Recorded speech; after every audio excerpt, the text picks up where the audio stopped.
Hello, everybody. It's Monday, November 28th. Chapo coming at you. Hope everyone had a good Thanksgiving holiday. Let's get it rolling today. Felix, I've been watching a lot of Law and Order SVU episodes recently because once again you've infected my mind with this, and luckily it is on TV 24 hours a day, 365 days a year. Yeah.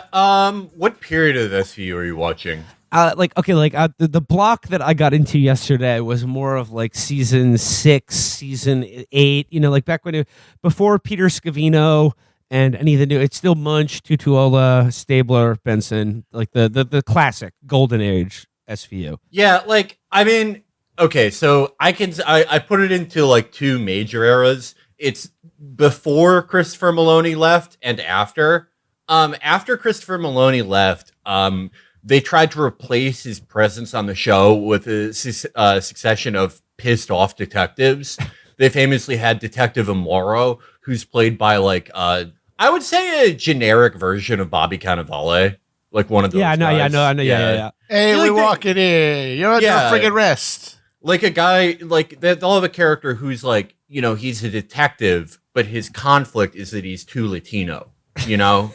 He gets too Latino in his marriage and at his work, and they're like, stop it, you're getting too Latino. And then they bring in it's not the same as Christopher Maloney. And then they bring in, Rollins, the hot blonde detective who has like a gambling addiction and a bad father. Okay, so Rollins is ridiculous.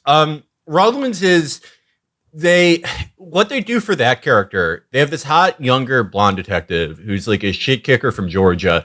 And instead of like giving her as much of a backstory as Olivia, what they do is like every week she like almost gets like raped to death by bookies because she has a gambling addiction, or she like does something that should get her fired as a cop, but like doesn't. I mean, didn't they introduce her character by she's basically she ends up having sex with a guy who's a criminal played by Donal Long, who's actually an undercover detective. Yeah, so to keep his cover, he has sex with a police officer, and then that pseudo sexual assault becomes the genesis of their relationship on the show.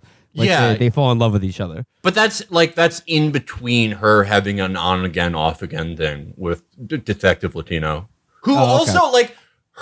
They do the same thing with her and Amaro, which is like they fire them and then bring them back every other week because they keep doing insane things like going undercover without telling anybody.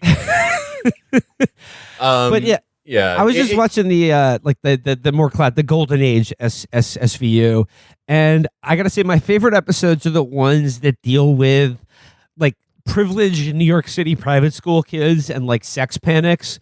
There was literally one about rainbow parties and like sex bracelets, and there's one just any episode where it's like online or chat rooms lead to an outbreak of HIV among thousands of high school students in New York, including the risk that Stabler's daughter may have been exposed. Those are really good. I like it when this is like later in the Stabler period where they're like, okay, we got a plot twist. Stabler's daughter, she has the bad woman disease. She has woman madness.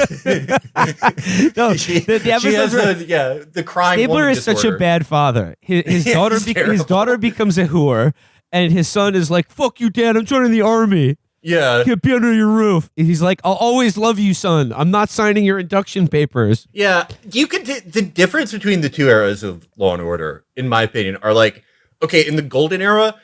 Every episode starts out the same. It's like a little like New York vignette, right? It's like two like just tri-state boobs moving a refrigerator, and they're like, "Oh, I'm thinking about going to the strip club this weekend," and the other one goes, "You're full of it. I bet you think those girls really like you." And then they like one of them trips, and he's like, "Hey, watch where you going. This lady's gonna have our ass," and he trips over like the most desecrated corpse ever. And then the SVU detectives are there. But after Stabler leaves and after they get a bigger budget, they change it. They make it like less New York-y. And what happens is they'll show you like little vignettes. It'll be like a girl growing up and falling in love and like getting a singing career. Yes. And then it will immediately cut to her like just like a desecrated corpse, and Olivia Benson going, "This is the most ejaculated on body I've seen this year." No, Felix, Catherine and I were watching one of the very like the newer ones, like the post-COVID SVU the other day, and the cold open was so bad we had to stop watching it because it was just like, it was this like the cold open encompasses like the year of COVID, and it's this woman who like owns a restaurant, and it's just like, oh, like they're banging pots and pans together for carers, and I was like, oh, is this a rip from the headlines episode about my wife sucked off neighbors while I clapped for carers? No, it was just this like montage of this woman's life and like how hard it was to be in New York City during COVID, and then she's like gonna lose her restaurant, and then it's just like, oh, she like takes the building inspector hostage, and I'm like, this isn't a special victim. It sucks, where are the dude. victims? Because they like all the guys who used to write for that show.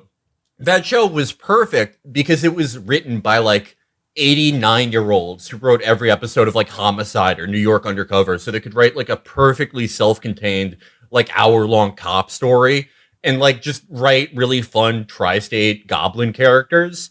But then after those guys like presumably died of old age, they bring in people who got master's degrees in TV, and they're like, oh, we should actually I was thinking we should actually make it sort of like La Dolce Vita in the 3-minute intro before we show the woman's ejaculated on beheaded corpse.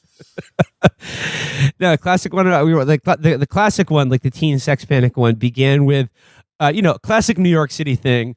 A troop of Boy Scouts on the top of a building, looking at constellations through telescopes, and then like then two of them are like doing, they move the telescope down, and they're like, check this out, like there's a babe in one of these windows, yeah. And then the scout leader is like, what are you doing? You got to look at the sky, and then they're like, oh, I don't think she's moving, and it's just a body on a rooftop.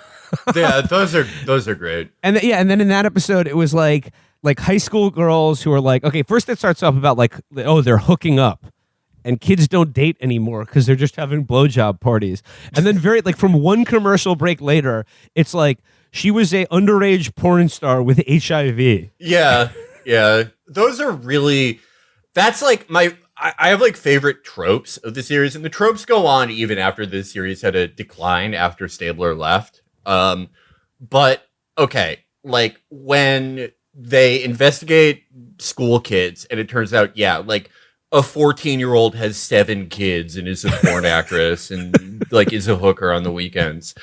I love that. I love when there's a totally normal guy and they get his DNA on like 9 murders, and then the twist, and it's not a twist anymore because they've done this approximately 37 times.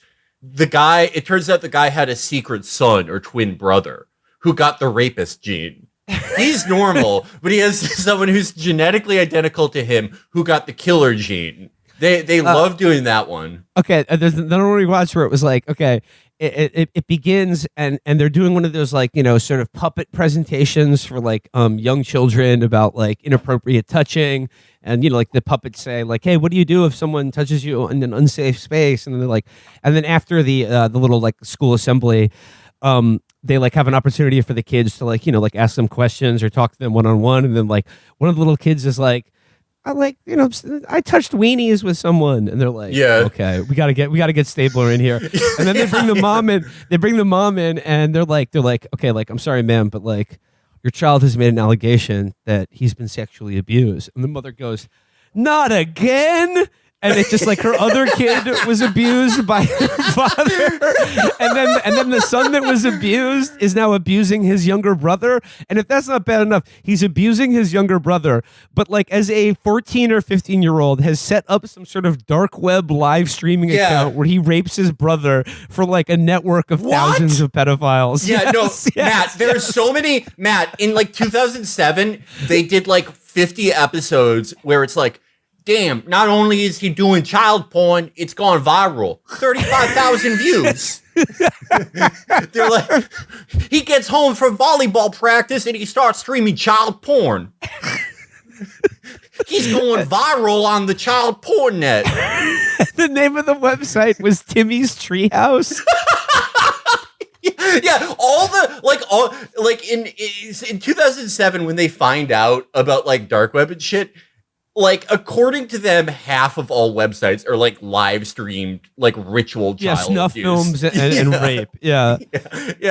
And every time, like, it'll always be like, they do a lot of that where it's like a teenager is like abusing children, and he always like he runs off, and Kragan, the Dan Florek captain character, always like sides king. Yeah, sides king Dan Florek always says like a hilarious, antiquated thing. He's like, "All right, people, we found him. Now we lost him. Let's viral him. Just make him viral on the internet so everyone knows what he looks like. We got to trend him up. We got to trend it. Yeah, let's put him on Metafilter, everybody. Everybody, get on Dig. Redig this. Fark this content. Yeah.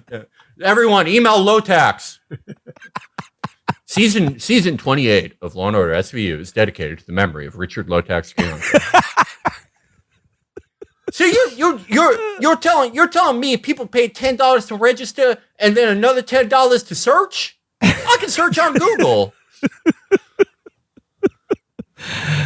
What a good show. What the hell is the Pink Forum? It's the best show ever made. Yeah, look, it's great. There's going to be at least one SVU centered episode in the near future. Look forward to that. And I don't know. I don't even want to tease the other thing that another podcast is doing. It's very exciting, but a lot of SVU content coming down the pipeline. I mean, SVU might be one of the single most important television shows of the 21st century because it absolutely is.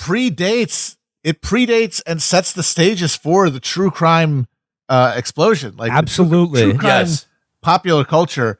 One of the tributaries there, main ones, is SVU. It's like that's what nourishes the soil where all those podcasts spring up later. Yeah, it's interesting because like, okay, Will brought up like the moral sex panic episodes, right? That's how like suburbanites got freaked out about this shit before everyone was on the computer all the time. Was that like, yeah, you'd see it on an episode of SVU or like maybe a chain email or something like that. Or I remember my parents were like very resistant to like most moral panics of the 90s and 2000s. They were very like media literate people and like resistant to that sort of thing. But even they, like, I remember telling me one time when I was like 9, they were like, we just heard this news report on NPR. Apparently suburban girls are joining the Bloods gang and getting sexed in. And like they were smart enough to like avoid most of those. But if you're constantly like bombarded with that, where it's like targeted at you, like affluent parents, it's targeted at you to be afraid all the time. Even if you resist all the other ones, you're going to hear one that's going to like, you're going to go, oh, that's totally true. That's happening to everyone.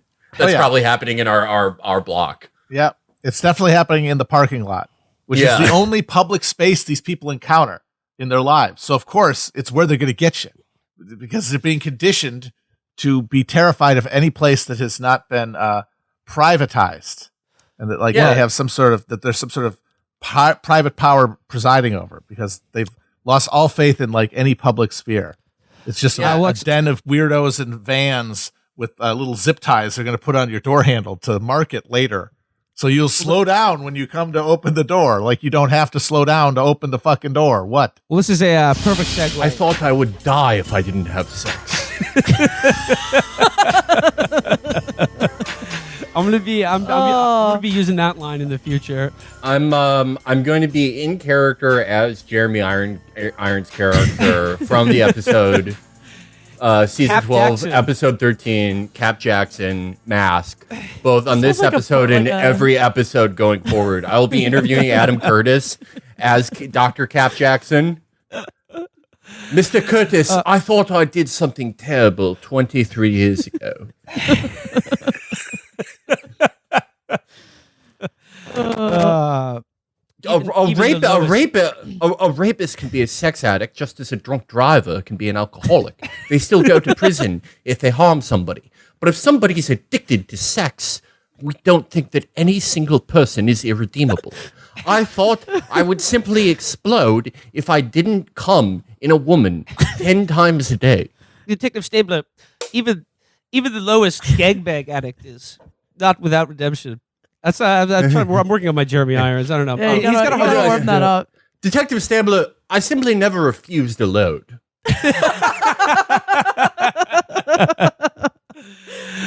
Oh, all right. I'm gonna interview Roger Waters as him. Could the wall be a metaphor for not having sex? All right. Well, in case you haven't figured it out already, it's Thursday, January 26th. It's Chapo. Shut the fuck God up. damn it. Okay. It's Thursday, January 26th.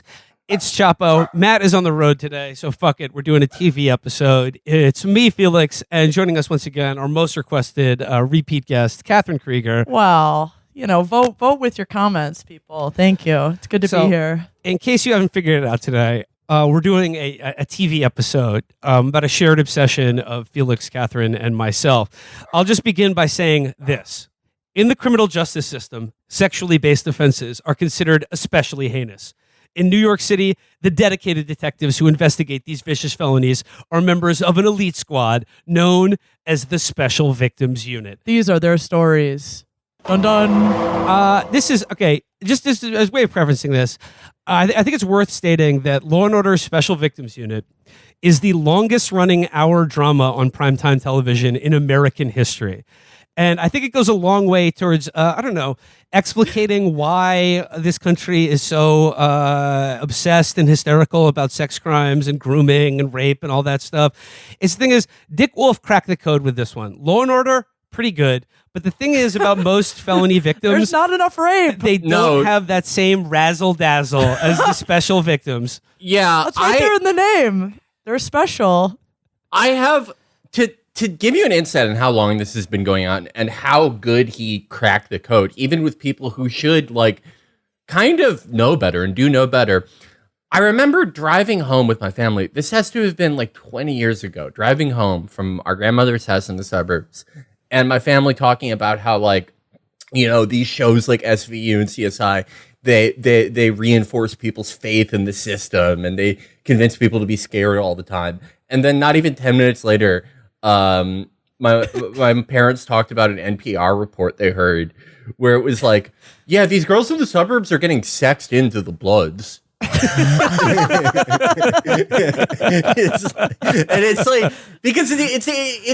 I've thought about this show a lot, and I thought about the various forms it's taken because we're covering sort of a middle era of the show. But if you watch this show before 2011, 2010, it's oh yeah, Stabler's gonna fucking break the suspect's nose, and the Alexander Cabot is gonna charge the fucking defendant, or gonna charge the rape victim with being a bitch, so she has to testify. And then it slowly over time you get to what it is today, where it's Finn Tutuola, Ice-T's character, will be pansexuals are a part of the NYPD, just like they're a part of society. And it's this genius creation that can take all forms and take on all people's fears, but it's also aspirational more than it is anything. I think that despite cops pulling high and all the fracas over defund the police and everything, I think people know for the most part that cops aren't really Stabler or Benson or Tutuola or anything. They know that most prosecutors aren't like Cabot. They're not inventive or compassionate or brave or selfless, but it would be really nice if they were. And I feel a lot of the success of the show is wishing that this was real life. And I also think my origin story with SVU is that I used to watch it. We had a cabin in the Northwoods of Wisconsin that we would go to every weekend of my entire childhood. I fucking hated it because I just wanted to stay home and hang out with my friends. And we only had one channel, and every Friday night it was Law & Order SVU on NBC, which was the only channel. So I watched it every Friday and Saturday night with my entire family. So it carved a lot of grooves in my brain in terms of learning what a blowjob is, only in the context of a priest and a little boy or something. Catherine thought blowjobs were crimes until she was, I still do, actually. I still do, fellas. And yeah, so, and it's good that you have a woman on this episode, because I also think that, like, it's carved a lot of grooves in a lot of American women's brains in the way that it's wish casting. Like, every woman who is, a victim or a survivor of sexual assault hopes that Olivia takes their case, but, it's more like, I don't know. Cragen. They're talking to Cragen. Yeah. Oh, hey, hey, Cragen on. If Cragen still drank, like Cragen is nicer than like any cop that exists. He's It's more like Harvey Keitel. Yeah, exactly. Cragen is like probably the most unrealistic character on the show, because he's like was born in like 1951, and he's like SV who protects M to Fs, F to M, switches, tops, bottoms. Like he knows all the terminology. He's super sweet. He's just a kind, sober man. But yeah, it is. I think you're right. Like every woman does wish that Olivia was real, and I think every man kind of wishes that a little bit. Every ally. Well, I mean, look, Law and Order SVU. It's a show. It's a show about men and women, really, and it's good television for guys and gals alike. But I think like it's all summed up in the preamble, right? In the criminal justice system, sexually based offenses are considered especially heinous. It's like they're telling you right off the bat that sex crimes are like especially enthralling and thrilling to hear about. Because like every episode, you're going to get a cold open. You're going to find a body with its eyes gouged out on a little league field when someone's walking their dog. And there's going to be a victim, a special victim, and then there's going to be a sicko.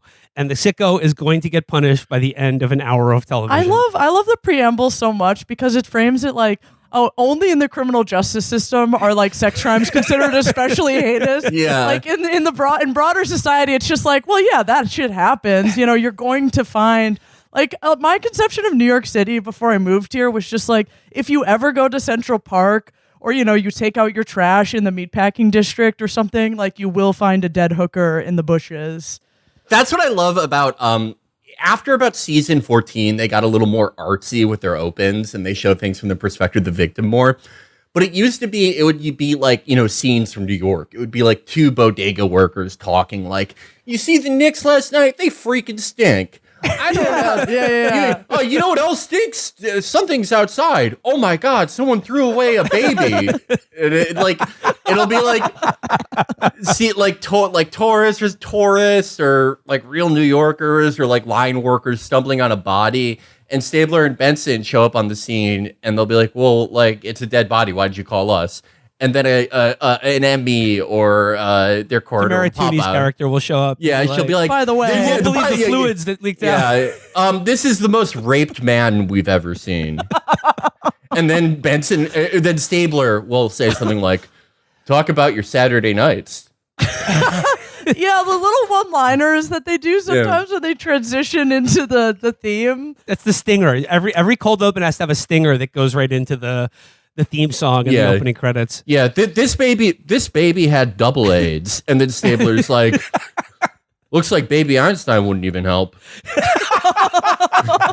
It's like he's never like that other time. Like he's like deathly serious all other time. So why does he do that when they find the body? And I'll just say, like, okay, so like for today's episode, like we have each selected an episode of SVU, and we're gonna give you a tour of like I think 3 episodes that very neatly summarize the show. But I'll just say, if you happen to be unfamiliar, if you happen to be unfamiliar with the show, if you were literally born yesterday, and most of our listeners have not been alive when SVU was not on television.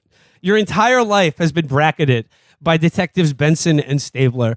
And look, I think like there's no way to talk about this show without getting away from the fact that like the appeal of the show is in the purient, disgusting crimes that are explicated on the show and how over the top they go. Because like we can get into it, but like it's never.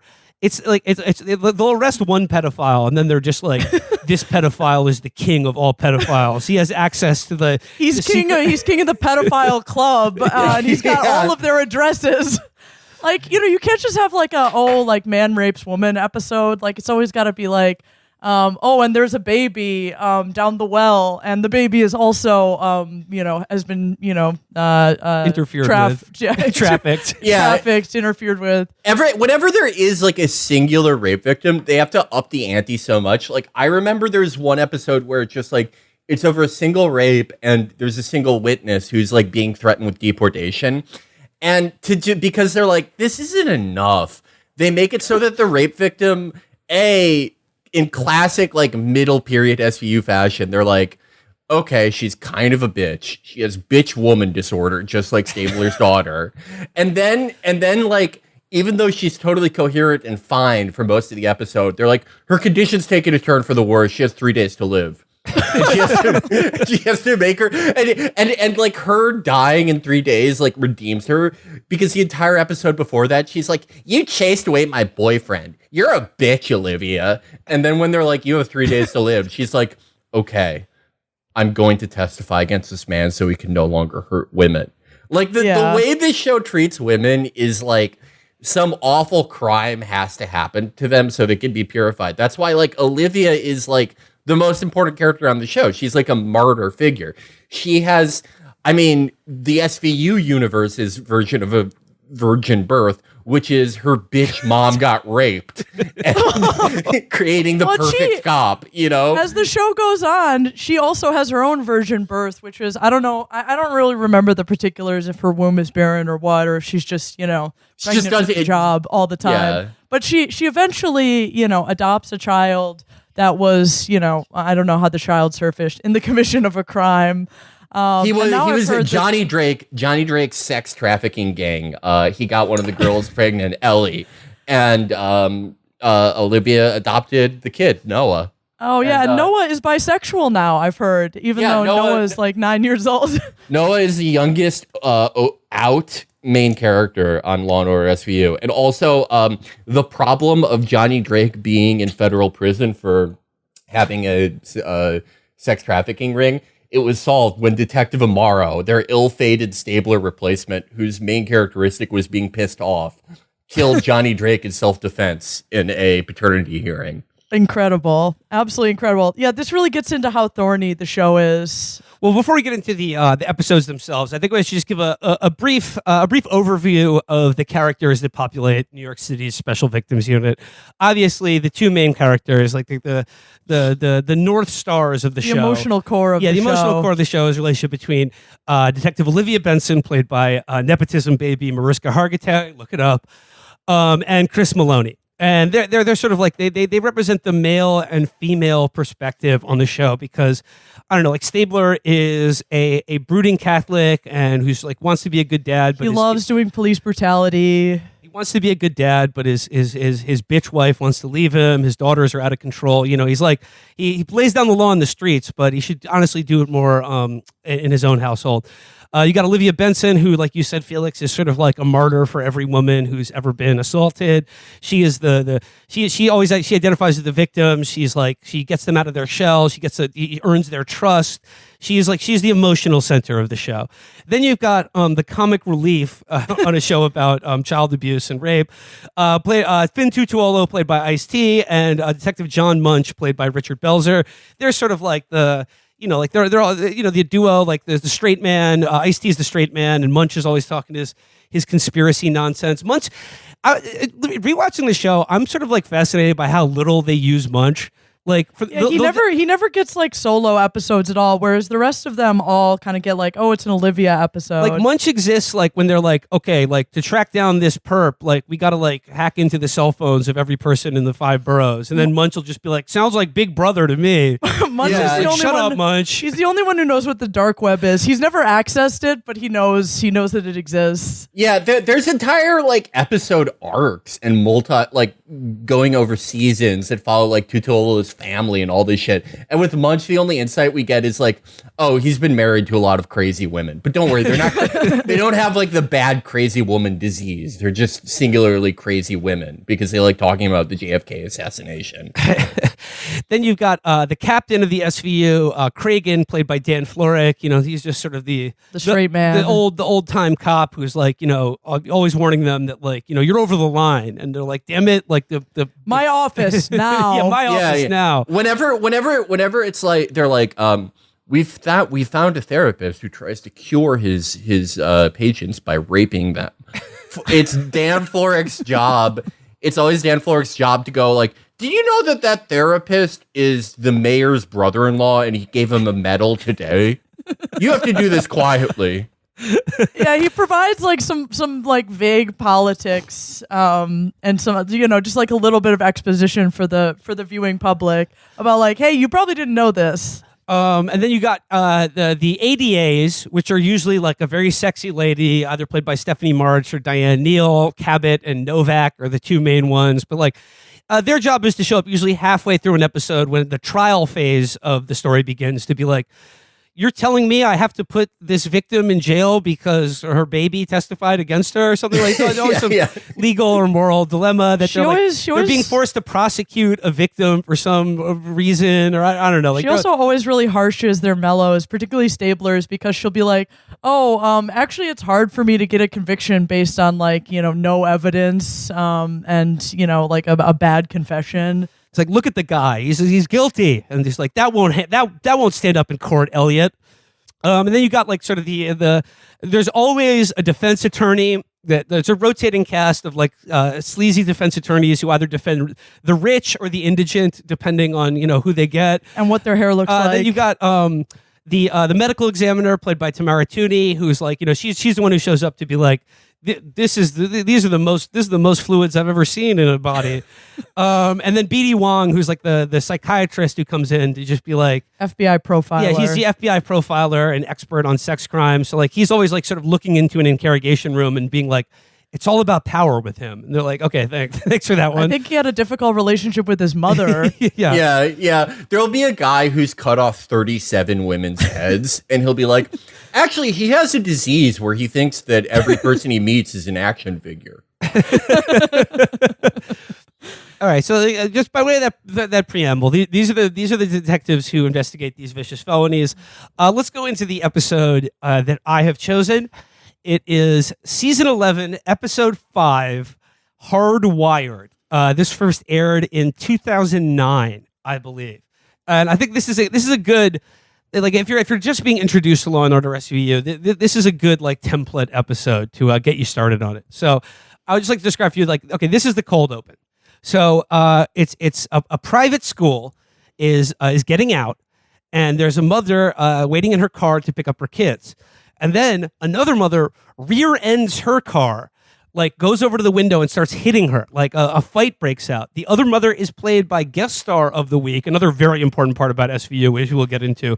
The sheer quality and quantity of their guest stars over their 21 season run is quite unparalleled. The guest star, or one of the guest stars in this episode, is played by Rosie Perez. Rosie Perez is the mother attacking another mother as school gets out, and then it becomes clear that Rosie Perez is attacking the mother because her, like the woman she's attacking, her kid accused her son of molesting him. So Elliot and Olivia show up, and I believe Elliot gets kicked in the nuts by Rosie Perez. And the stinger going into the opening credits is Elliot goes, "Now I know why they call them special victims." Which just like doesn't even make sense. It doesn't even make like, sense. What?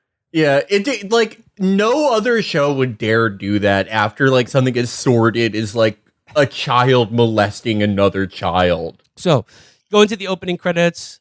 Then we get into the first segment. So obviously Olivia and Elliot got to talk to the mom who was attacked, and she says that Rosie Perez's son, a kid named Corey, they had him over for a sleepover, and when she was checking in on the boys, she found them engaged in nude wrestling. Her son denies it and says they were just playing around. It was just wrestling. So then, that's Olivia was debriefing the mother who got hit with the car. Stabler is in the other box. Talking to Rosie Perez and her son, the one who's been accused of molesting this other kid. And he's sort of like, he says, was it your idea to wrestle naked? And Corey, the son, says, games are more fun when you're naked. And then he's like, do you play naked games with other kids? And it turns out this kid, Corey, has been playing naked games with a lot of kids. He's been playing naked games. Buckle in. And Rosie Perez is like freaking out. She has no idea what's going on. They go out behind the two-way mirror, and BD Wong is there, and they're like, what do you make of this? Is this just sexual experimentation or a sign that the kid was molested? BD Wong goes, he's engaging in mastery play. Just one of this is the expertise he's bringing. So they decide that they're not going to charge the kid, but they still have to charge his mom for assaulting another mother.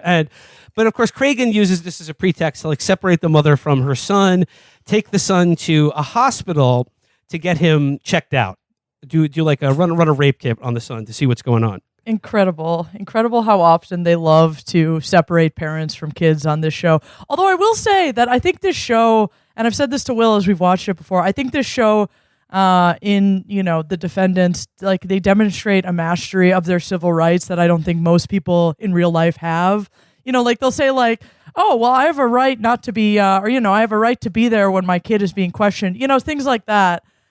Which, except for Jay-Z, we're not reminded of our civil rights very often. So they take Corey to the hospital, and they're like they still don't know what's going on with this kid. So they examine him and find out that he has chlamydia. So we're off to a great start on this show. And then of course, BD Wong's character, Dr. Wong. They find out about his that he received a massage from his wrestling coach. Okay, and Corey says a lot of the guys get rub downs from him. After a meet, he has a pizza party at his house, and sometimes he gives us massages. So it's like, okay, wrestling coach massaging kids. Then they find out that he's basically changed his name after moving from Baltimore. After serving time for raping a child, and has managed to get a job as a wrestling coach. This seems like an open and shut case. Felix, when I watched this and he said he was he said he was from Baltimore, all I could think about was Stav's joke about the uncle who molested the kid who didn't finish the obstacle course at Discovery Zone. I would have loved that if they had to bring in Dundalk Guy as a witness. That was the entire episode, just enticing him with chicken bosses to testify. I don't want to talk about it. It's like traumatic. Olivia Benson having to talk to like her toughest victim yet. Yeah. He said he was going to He said he was going to get me tickets for the Ravens game. What was I supposed to do? So like, this is very important though. They have to introduce the first wrong suspect, right? It's like, okay, yeah, this guy's a child rapist who's gotten a job teaching kids wrestling at a private school. We let that one through, but it turns out that guy's not that bad. Well, I mean, at least not as bad. He's not the baddie we're looking for. Yeah, he's a baddie. So. He hasn't raped a child yet. Well, I mean, not well in his new position. Yeah. What's he gonna do? Run for the U.S. House of Representatives, Oaks? So okay, then they're like, okay, well, this guy's alibi checks out. The kid is adamantly saying that it wasn't his wrestling coach who abused him. So then we can see the home life of Corey and Rosie Perez, and we're introduced to the stepfather, played by Officer Presbo from The Wire. I forget his name. I'll just call him Presbo from The Wire. And you thought shooting a kid's eye was bad. And once they introduce this guy, you're like, well, the gig is up here. This guy is obviously the molesting. Jig. Yeah. The jig is up? The jig is up? Yeah, you're right. Yeah. This guy's obviously molesting his stepson, and it's like, Rosie Perez and her son, like she was in an abusive relationship. She was addicted to drugs. She was like living on the streets. They went through the shelter system. Yeah, they were living in a shelter, and then like he was volunteering at like a soup kitchen, which is like always a bad sign. That's a big red flag if you got a guy volunteering to help other people. Yeah, that's why Will and I don't do it. We want to stay away from the sicko volunteers. Yeah. And he's using it to gain access to vulnerable women and their children, and. So, like Elliot cottons to this, and the stepfather is obviously very much coaching the son. He's like, now it was your wrestling coach who molested you, right? And the kid's like, I don't want to talk about it. And Elliot understands what's going on there. So he's like, listen, buddy, I'm going to park outside of your house and stay there around the clock in case this kid needs help or whatever. Which brings us to segment 2 after the first commercial break. Elliot is on a stakeout, and we get this line from Benson. And they're like talking about this guy and why he's sus. And Olivia goes, it's the perfect family for a pedophile. Marry mom and get unlimited access to Corey. Watching Chris's face through this, I'm sorry there's no video feed. Just cringing upon cringing. That's what the show is. I watched this show with a romantic partner, and she said, I'm scared of you because you've seen so many episodes of this. I think you're scary because you watch this show to go to sleep. Felix romantic partner reveal. I've seen maybe like 4 total episodes of SVU, so I know the vibe. But the thing is, the thing that you're getting at here, that describing any discrete moment of SVU, even though it is objectively the most normal TV show of all time, sounds completely insane. Yes. It's really sounds crazy. like the most it's really crazy lurid propaganda you could possibly imagine. Yeah, like the idea that this is normal TV for Americans. I know, and it's just like, unlimited access to Corey. And all of us sitting at home on our couches are just like Being like, yes, that would be a perfect family for a pedophile. Yeah, I gotta gather my family around to watch this. No, if we can leave you from anything from this show, this is objectively not normal that this show is the most popular, longest running TV show in American history. So they know what's going on in this family. So they say Olivia has a go at Rosie Perez, woman to woman, to tell her what's going on.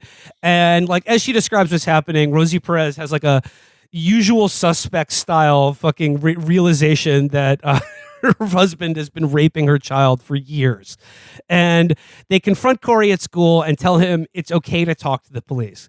Now, I'd like to talk about this scene. We're like, so SVU is a show that deals in large part with as they say, the uniquely heinous and awful aspect of child abuse of any kind.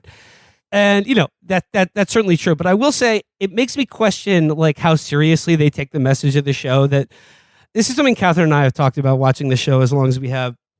The number of child actors that this show has basically abused by making them do take after take of a scene where they have to be like tears in their eyes, be like, and then he said we would have to touch our wieners together. And it's just like, I have the parents of this child actor, the writers and producers of this show, like it just makes me feel in some respect the acting performances that they require out of these child victims is in itself a kind of abuse.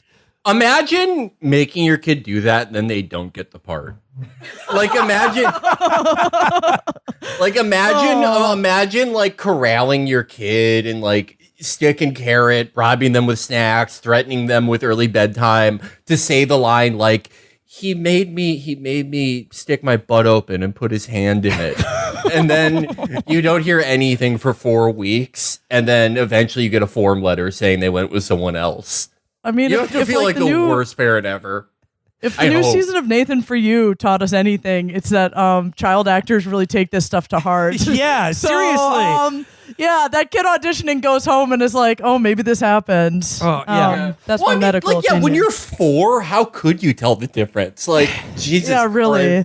So, so they are like, Corey, says what's been going on at home. They arrest the stepfather. There's the classic Law and Order scene of they cut to the skell, the creep, the sicko. They cut to his like place of work.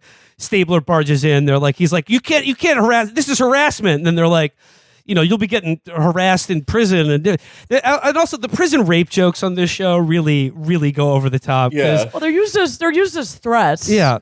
Which I guess, the joke is kind of inherent. But yeah, the notion that like, because these guys are top tier sickos, just like being, and a spoiler alert, but the ultimate bad guy in this episode is going to get 3,200 years in prison. The notion that like, that's not a sufficient punishment. He also has to be repeatedly raped in prison is really, a compass for where the show's morality is at or sense of justice. I like that you alluded to the ultimate bad guy in the episode, which is not even the guy raping his stepson. Nope. No. Yeah, SVU episodes work almost like Dark Souls worlds, where there's a tutorial. There's like a tutorial sicko where it's like, oh, that's easy. You're like, oh, that's easy. You just check the sex offender registry and see if someone changed their name. Then you have like the first like real boss, and that's like, the respectable white collar rapist or pedophile. And then, like, the world boss, the guy who you can transpose their soul to get like a pedophile sword after you beat them. And that'll be like the guy. That'll be a guy who's like, I'm the head of like the Rotary Club for pedophiles for the entire East Coast. Well, that is where this episode goes, because this is the second commercial segment. Corey has talked to the cops. He has finally been able to admit the terrible abuse that's been happening to him in the home. They arrest the stepfather, and Benson says, "Corey, it's over. My partner arrested Thomas. Everything's fine. He's playing his PSP." She explains to Rosie Perez that they can keep their apartment. They'll take it out of Thomas's name. There's at least 2 commercial breaks left. Everything is going to be fine. And the worst, sorry, but one of the worst lines in SVU history, after Benson's like, we're going to clean out his bank accounts, Rosie Perez goes, "Damn, girl, you got a little bit of gangsta in you." Yeah, I wrote that down. That was great. That was great. So Elliot's got the stepfather, Officer Presbo, in the box, and he's like, we got your laptop. You're going away. Like he says, you're gonna have a 300-pound daddy in prison. We got lots of photos of you doing all this sick shit on your laptop. So, here's where it gets interesting. The perp is like, well, you've got me dead to rights, but I've got something to offer in trade. And that offer is King Pedophile. I will help you arrest the president of the Pedophilia Association of America, which is a guy who runs a civil rights organization for pedophiles, which becomes like basically the plot of this episode. And it's something that they always do with child sex offender or with pedophiles on the show, is that when they're always like, how could you do what you do? And like the pedophile will always bring up this idea that like, well, actually, the DSM considered homosexuality a mental illness until the 70s. So like, this is just a normal sexual orientation. And boy, oh boy, that's where this show goes. Yeah, the pedophiles talk about it like it's ethical non-monogamy. Yeah. So the president of the Rotary Club of Pedophiles of the East Coast United States is coming over to his house for dinner that night, in which he is going to allow him access to the pedophile club and like transfer something. I don't know. This part was like a bit glossed over. He's like, I have a flash drive with the names of 5,000 pedophiles in my club. The names and like the child porn that they were forced to make in order to be, child porned in to the he's club. It's like really almost bad like OPSEC. Yeah, it's like a Happy Days episode premise almost. Like, oh, the regional head of the company is coming over and coming over for dinner. I don't have anything to serve. What are we gonna make him? And then the wife, like the meatloaf, the blows roast up, is burned, blows up in the oven or something. So wait, what, steamed kids? Oh, it's a regional term. It's from upstate. So, okay, what happens next is the reason that I selected this episode to talk about, because it is literally like something that can only happen on this team. It is so fucking funny. So basically, remember when they told Corey that everything was okay? Elliot's like, we can't blow this opportunity to arrest 5,000 pedophiles. They're like, well, what are we going to do? And they're like, aha. They talked to ADA Stephanie Marsh. What they're going to do is send special victim Corey back into the apartment with his abusive stepfather, and to meet with another pedophile. They're going to send a victim of pedophilia undercover to entice out a pedophile. And this is one of the most insane things I've ever seen on a show. They're like, and then Corey, they're like, are you sure we can put this kid in that much danger? And then Corey's like, if it'll help other kids, I want to do it. So somehow the ADA and New York City Police Department, they just signed off on this idea of just letting a child victim go undercover to entice a rapist out. It's literally like the pedophile in space. Like this is our first and best idea. This is exactly what we wanted to happen. Yeah. By the way, I would say the average child victim they make go undercover or like testify or do anything is on average 30% more compliant than the usual like adult woman victim. You know? Oh yeah, the adult women victims are unruly. They don't trust the cops. They probably like stand by their boyfriend or something. But the kids are very community minded and like, well, if it'll help other kids. Yeah. See, the thing is not. I mean, they're all special, but it's very clear in the show that some victims are just they don't want to help themselves. As my mother always said, God helps those who help themselves. The cops help those who go undercover for other kids. So which brings us to segment 3 and enter the final boss of this episode. Yes, there's a second stage to this sicko fight. Fuck. And that the final boss is played by one of my favorite TV character actors, Garrett Dillahunt, who you might remember as the psychotic geologist and rapist from HBO's Deadwood. He's a great choice if you want a villain on a TV show. So they set up the apartment with like closed circuit cameras, and they're watching it from the other room, and the mother and her son now have to have a nice normal dinner with 2 pedophiles who are trying. One of whom is trying to buy her son, and they're like, "You just got to keep it together, lady." This is an unstable woman who's been charged with assault twice since this episode started, and they're about to put her with a knife in a room with the man who had been raping her son and another man who wants to buy her son. So wouldn't you believe it? They hand over the flash drive and they make the bust, but not before Rosie Perez stabs her soon-to-be ex-husband. And then once again, it's like they should not have let that many sharp objects in the room of this. Yeah. Felix, one of our other favorite recurring motifs, which this is kind of adjacent to, is that they'll be walking out some scumbag who's not the perp or something, like walking them out of the police station after questioning. And then they always intersect at the elevators with the dead kid's parents or something. And it becomes a combustible situation. There's a fight or something. And it's God, we got to figure out a way for this to stop happening. Over the course of the show, at least 50 people have been shot to death in the SVU precinct. Yeah, so we've got to stop letting people bring guns in here. It's like the SVU precinct is probably the least secure building in New York. You could walk in there with a fucking bazooka. I'm gonna skip to the end here because basically it becomes the trial part of the episode, and the defense attorney on this episode, played by Jerry Ryan, who you might remember as 7 of 9 from Star Trek Voyager, and also the former wife of the disgraced Illinois politician whose sexcapades with her paved the way for Barack Obama to become a little our prescient 44th that president. she was in the sex crime show. So basically, the trial segment of the show, she tries again, totally ludicrous. She plans to plead not guilty based on the defendant's civil rights, and tries to make a court case out of the idea that adult sexual relationships with children are normal and harmless. And the judge just simply goes, "I'll allow it," which is that's another my favorite trope of mine is the judge and anything where they just go, "I'll allow it."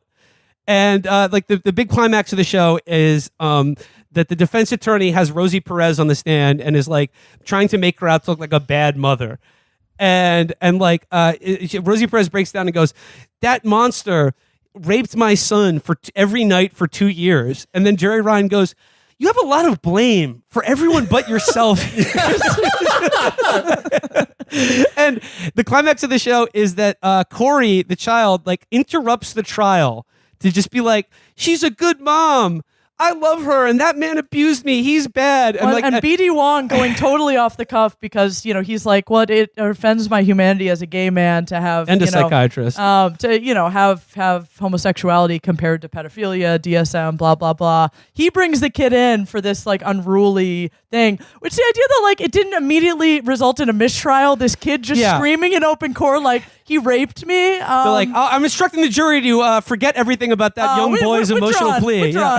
Usually the judges on this show, there's a lot of sicko lib judges who are implied to be holdover appointees from the 70s, where it's the stuff they'll usually allow and declare mistrial over. It'll be actually, I'm ruling that it's in the defendant's constitutional rights that he gets to live with his victim during the trial.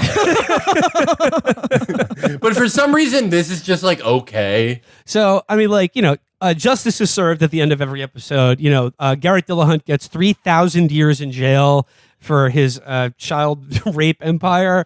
Which were all hidden inside like the metadata of otherwise benign images. Yeah, steganography is that's what he's doing there. But yeah, again, just for the for a judge allowing a pedophile to claim that it's his civil rights are being violated because his civil right to have sex with children, for that and the scene where they send a victim of child abuse undercover with their own abuser to entice the king pedophile, that's why I chose this episode, because of how fucking unbelievable it was. But I thought that's a good starter SVU episode. Yeah, I would agree with that. Brag about molesting kids, and the minute you're caught, you all cry like the little bitches that you are. My organization promotes the protection of the true love between children and adults. Son of a bitch, I'm gonna fix you right now so you can't love any more kids. You can't intimidate me! Someday you and everyone else are gonna have to accept people like me.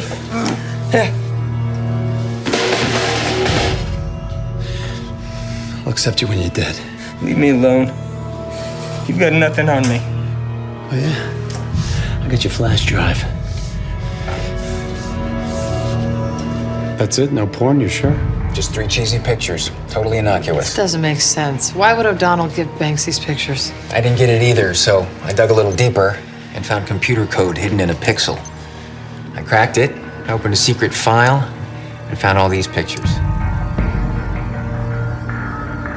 Pervert's pot of gold at the end of the digital rainbow. There's got to be 1,000 pictures here. All right, Catherine. Okay. All right. So I'll try and keep my plot summary moving. So if you don't follow this, feel free to DM me on Twitter. Would love to discuss this at some length. I chose, Will chose a pedophilia episode. I chose a bitch of a lady episode. Yes, an evil woman episode. And this episode, just hang with me, because boy, is it really going places. The episode opens with a lady. This is, by the way, season 7, episode 2, Design. Yes. And so the episode opens with a hot lady played by Estrella Warren, about to throw herself off a building. And the dumb uniformed cops are like reading out of a book. They can't figure out how to talk her down. She's pregnant, and then finally she yells she was raped. And so that's your bring in Olivia Benson moment. Olivia arrives on the scene. She's got the right training. She's got hot cocoa. She talks this woman down off the ledge. Her name is April. She's already got a name for her baby. The baby's going to be named Sarah. Then our first cut, they go to April being examined in the hospital. And, another recurring theme in this show is doctors, just like doing things like refusing to do rape kits on patients who don't want them. Or just otherwise being inept to police matters. So the doctor is arguing she's not a danger to herself or others, so they can't hold her, for more than 24 hours or whatever. And Elliot, Catholic, is complaining that, the baby doesn't count. Yes. So yeah, a little pro-life moment from Elliot. This show does venture into interesting things like that. Like there's another episode where Cabot has to argue that like a dead baby has rights or something. There's all kinds of stuff that They're always finding interesting legal conundrums to explore. Yeah. And then they're like, this otherwise like liberal New York powerful woman has to argue, something that might seem like it's, red state evangelical hokum, but it's because of the law. And actually it's good for the victim. Another interesting aspect of Law & Order SVU, and indeed the entire Law & Order series, is that so many of these stories are ripped from the headlines and meant to touch on controversial issues that exist in our culture. But all of those issues exist in New York City. And I saw one the other day where there was some sort of quiverful evangelical family with 10 kids whose ministry was based in New York City. And it's just that happens all the time. Yeah, all right. I'm sorry. They also make Elliot the most reasonable, psycho Catholic ever. He's I'm fervently pro-life and anti-euthanasia, except if there's no chance of someone recovering, or if the mother was raped, or she just doesn't want to have the kid or whatever. Like they make him so eminently reasonable that I don't know why they even bothered with like the hardcore Catholic angle. Yeah, it's interesting. It's the same thing with it's the same thing with Olivia's liberalism, because it's like you can tell the writers sometimes are like, oh, we're gonna make her too much of a bleeding heart and like alienate like the part of the audience just wants to see the sickos punished, so they have to give her scenes where she like corners a pedophile and like beats his ass. Right, absolutely. And as we'll see in this episode, actually Elliot takes the back seat, and Olivia is kind of the chief antagonist to the victim, who as it turns out isn't much of a victim. Another Law and Order trope. Okay, so she's in the hospital. She's reluctant to tell Olivia, the full story of being assaulted. She's really playing this, oh, I don't even have my GED. I have no power. The guy who assaulted me is very powerful. Finally names him. His name, wonderful made-up name, is Barclay Pallister. and it turns out Barclay Pallister is, like a science guy. Whose big claim to fame and has allowed him to IPO, I guess, is that he's found a way to flash freeze cadavers. Kind of vaporize cadavers. This is a great Law and Order fake out, because the person who's accused of raping this woman is played by the actor Julian Sands. And just look him up. Yeah, he's British. He's got one of those faces that just scream sex predator. Yeah, and coincidentally played a sexual predator in David Cronenberg's Naked Lunch. So there's a lot of baggage. And then you find out that this guy has made millions of flash freezing and destroying corpses, and you're like, well, this guy is as guilty as I sure hope that doesn't come up again. I love the idea that like people would be like, oh, this needs an IPO. Like everyone has this problem. I guess if you live in the SVU world where like every other person is a serial killer, like it probably would be pretty valuable. But I don't see it as like a multi-billion-dollar company. There are a lot of like really wealthy scientist types in the SVU verse. Like a lot of Elon Musk, but like really like niche, like designer babies. As which is going to come in later in this episode. Okay, so they visit Barclay Pallister at his cadaver house. He denies that he had sex with April. He's married. He's got his science. Women are coming out of the woodwork to steal his seed. And he says he'll take a paternity test. The paternity test shows that April is in fact pregnant with his kid. And this episode, well, I'm sorry, we're like an eighth of the way there. So, the pacing is pretty brisk. He denies raping her, and then we're already at the trial. April testifies, dressed like a prairie wife, that she was raped. She's very emotional. It comes out that April had called the defense attorney's law office just that morning, offering to settle for $500,000. And Olivia is like, now they're not looking at you as a victim. They're looking at you as a cash cow or something. A gold digger. April's like, oh, you're mad. I'm sorry. Olivia is mad. But she just says, just keep your eyes on me. She doesn't want to take the stand again. Olivia says, just keep your eyes on me. They really have a connection. It's kind of sentimental. Olivia, the backbone for the victims. And then she's going to take the stand again the next day. She's not showing up in court. The call comes in. Where is she? She's not there. Her car has been found. It's gone off the highway. Huge flamey crash. They assume, her and the baby just vaporized. Interesting that they've been vaporized. And Olivia. Who do we know that has a corpse vaporizer? Who do we know can vaporize bodies? But even that is like dispensed with very quickly. And Olivia is beating herself up for pushing this victim too hard. Then we go to Emmy Warner. No body was found, and they're assuming that Pallister used his tech to vaporize her. And then, then we got to get Finch and Munch in there. Finn and Munch in there. They're talking to her doorman. Turns out she was out to dinner with Pallister. Doormen are really, in New York City, are the unsung heroes of Law and Order. They provide alibis, witty repartee. They find bodies on occasion. So, big ups to the Doorman's union. And it turns out that the last call April made was to a guy named Roger, who was going to buy her baby for $50,000. So that's the running rate for a baby. And then, it turns out she's promised the baby to 3 other couples. So not only did she take $500,000 from Pallister, she's like, ringing it up with all these families who, all these desperate couples who want to adopt a child, and she's playing all of them off against each other, or like none of them are aware of the other couples who have been promised this baby. So like she's just a straight up con artist. So you're getting real bitch vibes. Olivia's starting to get really mad about, oh, she's not a victim. She's taking me for a mark. And Cragen in the squad room says she used the rape and the pregnancy to turn a quick buck, which, boy, is that always happening today. What has Ice-T said? He's like, if someone tricked me into fatherhood, I'd be pissed. Yeah. It turns out... if somehow tricked me into fatherhood, I'd be pretty worked up. Yeah. I wasn't going to do the voice. Agreed.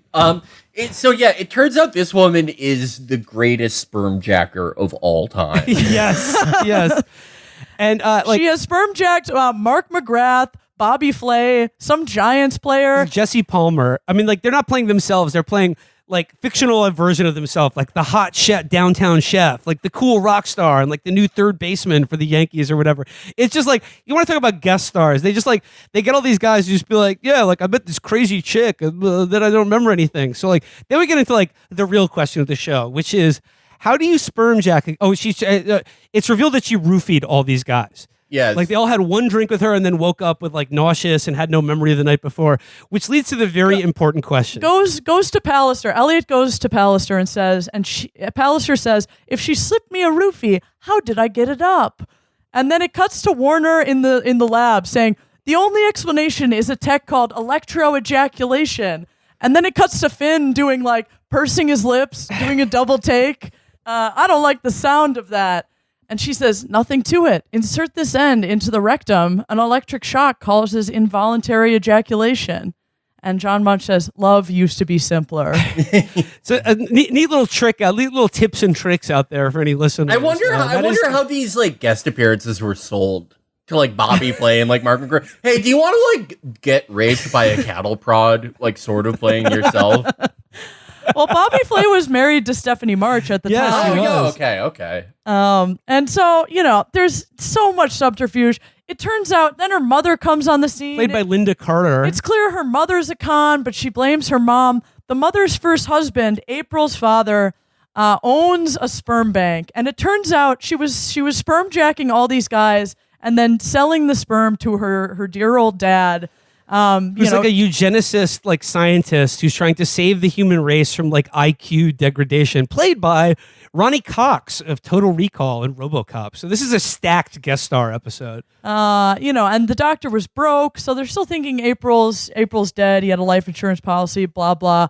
And then it's revealed April, she's been alive this whole time, and she's looking hot as hell. And Olivia is very, very mad at her. And April says the baby was stillborn. Olivia's not buying that. She says, I was on your side when you were a rape victim, not a rapist. So classic Law & Order SVU. Are you a victim actually? Are you a rapist actually? And then a little role reversal. And there's some B.D. Wong stuff. My mom taught me how to screw or be screwed. I'm too beautiful for prison. She's kind of a Patrick Bateman, but with sperm. Yeah. I can't believe he liked Van Patten's sperm more than mine. And then April is using the baby, like, is the baby alive or dead? That's her bargaining chip. And she says, that baby's my ticket out of here. So Novak has to make a deal to give her no jail time in exchange for the baby. Turns out the mom has the baby. They were in on this the whole time, the two of these bitches. And I'm using that as a direct quote. Olivia calls her a bitch, which is rare that Olivia says the B word, calls April a bitch twice in this episode. And kind of as, Olivia's holding the baby, she's got a barren womb. She's upset that NYPD is motherhood blocking her. And then, Pallister, the father, ends up with the baby. April doesn't give a shit. And kind of the closing line of the episode is, I hear April's IQ is 170, and there's good genes on my side too. She's perfect about the baby. So, eugenicists run the day. Watch out, world. In 20 episode. years, there's another bad woman coming. That's sort of the capstone to the episode. So I mean, like, I think this is as Catherine said, like, there are episodes about sickos, and then there are episodes about bitch women, and women on SVU are either victims or demons. Well, and sometimes they're a little combination of both, which is when the show gets a little thorny. Yeah, that's when the show lately has tried to like show its like sort of learning and growing bona fides. When Olivia repeats her second favorite thing to repeat, her first favorite thing to repeat lately is that men can get hard even when they're raped. Curiously, she loves bringing that up lately. But also, love saying that. There's no perfect victim. Olivia, that is Olivia. If there was an Olivia Benson action figure, that would be its catchphrase. There's no perfect victim, Mom. Yeah. I guess we'll close out with my episode, which is one of my all-time favorites. People who follow me on social media will have undoubtedly seen a 3-second clip from this episode, which I cannot stop posting, of guest star Jeremy Irons saying the iconic line, I literally feel that I would die if I didn't have sex. Season 12. Will started using this line unironically after we watched this last night. So this is a great episode. This is season 12, episode 13, Mask. So we start out classic SVU fashion, scenes from New York City. We got two boys, just, it's a sleepover. They're being bad kids. They're up too late. They're playing around with a pair of binoculars that have a camera in them. No, don't you wish you had that when Paul Pelosi got assaulted? Anyway, they catch a smoking hot babe way across in a building way a few blocks down. And they're like, rear window reference. Yeah, little rear window. And they're like, oh my God, lady. Wow, she's smoking. Oh my God, lady, watch out. There's a guy with a mask. And this woman gets attacked. Her partner comes in. The boys go, what? No, watch out. There's a psycho in there. She gets attacked too. Cut to the detectives on the scene. The blonde woman who first caught the eye of the boys who Finn calls shutterbugs, the boys who just witnessed a horrific double rape. These two 11-year-olds. He was wearing a mask. Finn has them hand over the binocular cameras to the PD. The blonde woman who was first spotted, she is in a coma. Her partner is not. It turns out that the blonde woman, she has a father.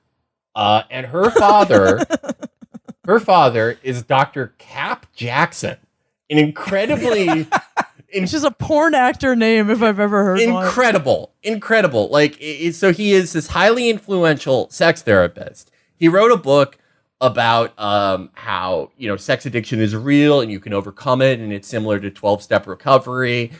And there's a little bit of a problem because they do this thing that happens in, sort of post-season 10 where they go to the rape computer that they have in every SVU headquarters and they type in like mask and they're like, wait, the mask that the rapist in our case used, it's been identified in like these 3 other cases, one in Virginia and one in Delaware. And these are also places where Dr. Cap Jackson has, sex addiction rehabilitation schools. Can I also say that like this felt like a little wish casting on the part of like some writer's behalf, like just being like he cheated on his wife and being like, oh look, it's on an episode. Sex addiction is real. It's a real thing. Lots of men suffer from it. Yeah, I feel like it's like every time Cap Jackson talks in this episode, every time I see Jeremy Irons, and he's in it from like the first scene, basically. Yeah. All I can think about whenever I see Jeremy Irons in this episode is that insane clip of him being interviewed on the Huffington Post, where he's talking about gay marriage. This was like back in like 2006, 2008 or something like that. And he's just like, very, very good. I want everyone to love whoever they want to love. Marry your dog. Doesn't matter to me. Love is love. And he goes, but it does raise interesting legal questions. Like, I just worry about that. I mean, tax-wise is an interesting one because, you see, Could a father not marry his son? Well, there are laws against incest. It's not incest between men. Could a father not marry his son for tax purposes? And it's just like, wait a second. Could a father marry his daughter now for tax purposes? Of course not. What? Like, how did you come up with this query about gay marriage? He was trapped in this role. He was probably trying to just avoid paying taxes on his Irish castle or something, and he was like, but what if I married my son to avoid inheritance tax? So it's interesting you bring that up because the heart of this episode is actually something quite similar. Cap Jackson has a history. He himself was a sex addict. So, after they figure out that the masked attacker said that he would cure, he would cure Debbie, the victim of Falmouth, it turns out 22 years ago, in a place called Falmouth, when Dr. Cap Jackson was in the midst of his alcoholism and sex addiction, he was on a family vacation. And ever since then, his daughter hasn't spoken to him. And Stabler and Tutuola go to confront him. And after Jeremy Irons says the famous line, "I thought I would die if I wouldn't have sex," it leads the detectives to go, wait, did you rape your daughter? As he's going down an elevator. It's begging the question. As he's going down an elevator, and he goes, I don't remember. Oh my God, I think I might have. Brutal. Just insane. Fucking brutal. Insane. So the working through the SVU now is that the rapist is using the mask of this Hindu god of love and redemption, and that his MO is to cure rape victims of their sort of impurity by raping them through a cleansing act. The rapist attacks again, but this time the victim fights back and cuts him in the forearm. This is when the episode goes into turbo drive. And Stabler this is the second time Stabler has done this on SVU, goes undercover in like a sex addict or sex offender rehab clinic. Stabler loves going undercover. Especially as like a sex maniac. And he like smuggles a phone in. It's implied that he stuck it up his ass. And he's volunteers to take mop duty so he can snoop around. And then, of course, his good police work is interrupted by a stupid bitch, a woman who's addicted to sex, who instantly is like, "Hey, are you a cop? I used to screw entire precincts. You're the kind of guy I would screw before recovery." And wouldn't you know it, she almost ruins the investigation by taking Stabler's phone in an attempt to seduce him. While he's trying to get it back, he runs into a guy who's very conspicuously covering up his forearms and rubbing them. And he obviously finds that incredibly suspicious. The next day, they're in group, and he is face-to-face with Cap Jackson.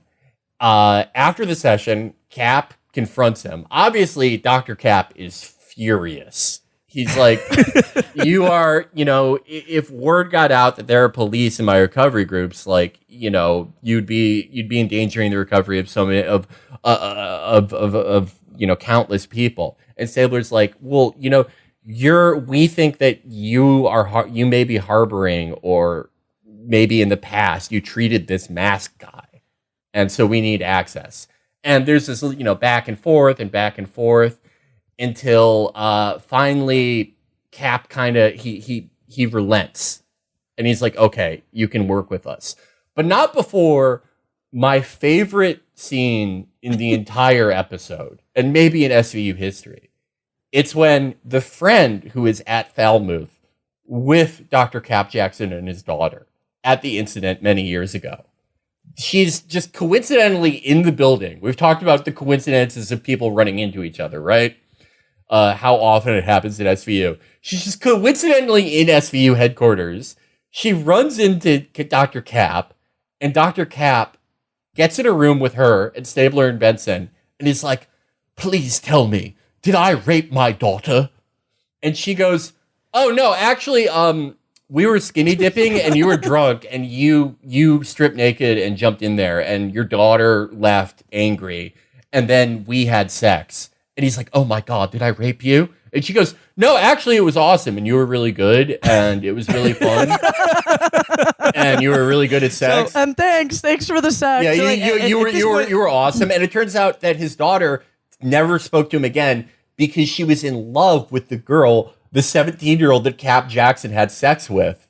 And she felt like he like drove her away. He won her back over to the dude's side with his awesome blackout drunk sex.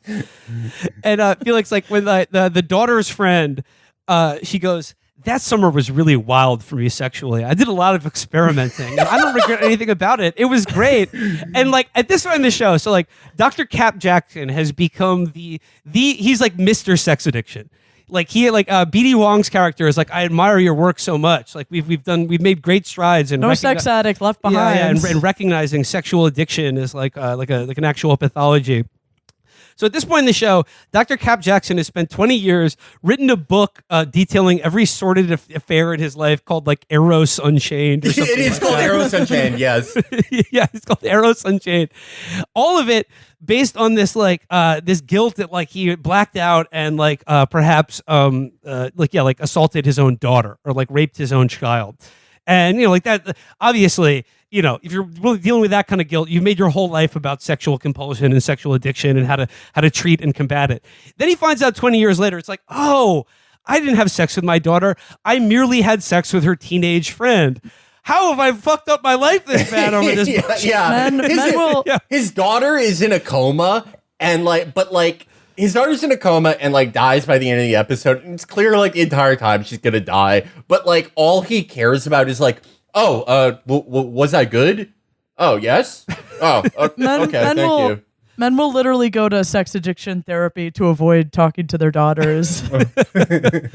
So anyway, he's now helping SVU. Stabler comes up with a great fucking way to get all the people in the sex rehab to reveal their forearms. He goes, This is so weird. This is so weird. It's so fucking strange. He goes, my sex addiction is rooted in forearms. My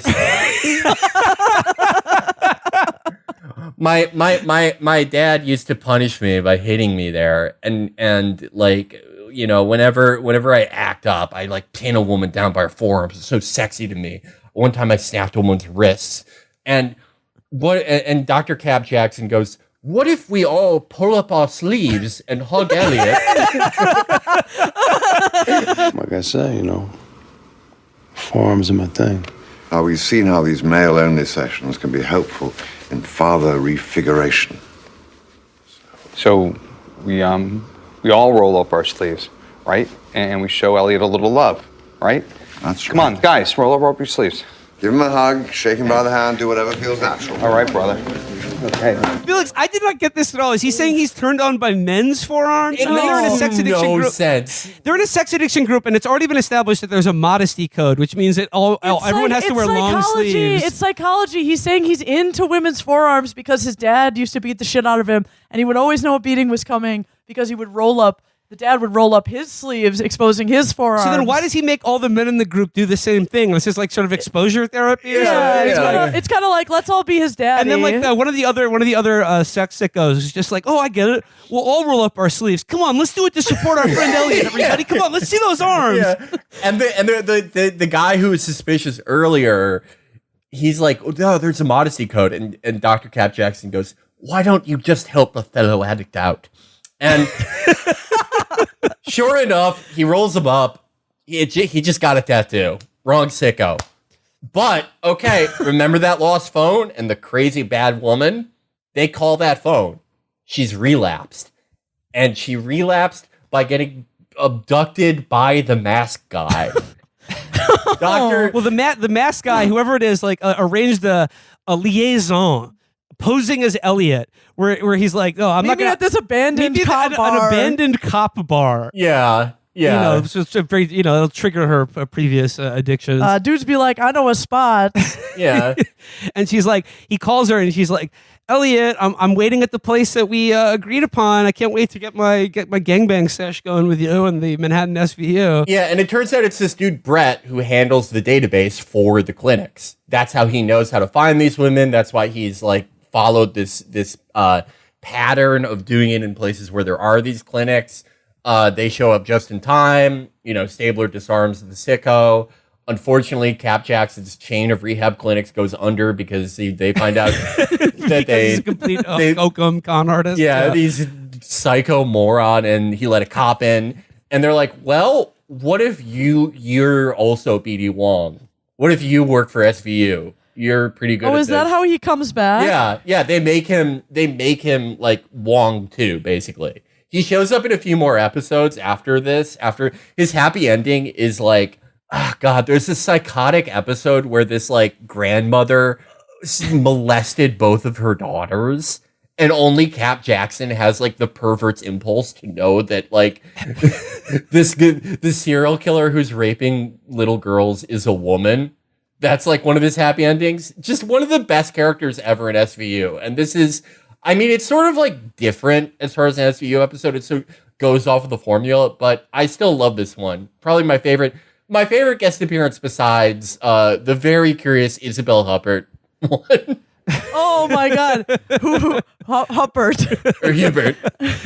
That is a great episode. Yeah, no, look, if you're gonna, this is why I love the Jeremy Irons episode, because you're gonna have a guest star on SVU. You better use the shit out of him. Jeremy Irons is like, if you want a guy who gives off sex creep vibes, like Jeremy, come on, like we did Reversal of Fortune on Chapo, like he's the king of like icy weird sex weirdos. Yeah, Daddy. That girl said that Dr. Cap Jackson cured her of her bisexuality by showing her how good drunk old man dick can be 20 years ago. So there we go. That's our triumvirate of SVU episodes. And any closing thoughts on the meaning of this all? And Americans are such sickos. We are such a fallen country. There's nothing left for us. There's no justice. We'll never see heaven. This is what we like. We like stories about babies being raped and thrown in trash chutes. There's no redemption for us in this life or the next. 21 seasons, going strong. Yep. When we killed Soleimani and they said, what American icon could we kill that could even could even replace our national hero, the man who defeated ISIS? Stabler and Benson. Yeah, honestly, you're right. Yeah. I don't want them to do it, obviously, but like that's the only ones they could have gotten. That's our Felix, have you watched any of the organized crime spinoff? No. Which is where they put Stabler after like Stabler kills so many civilians that they're like, we can't keep calling these quote unquote good shoots. We have to move you over to the rage unit, the organized crime. Yeah, I'm gonna watch that division. next. I'm gonna watch that next because they have to make Stabler more pissed by like killing his wife. So I'm excited to see that. Oh yeah, his wife dies or something. Mm-hmm. Chris has gone through a lot this episode.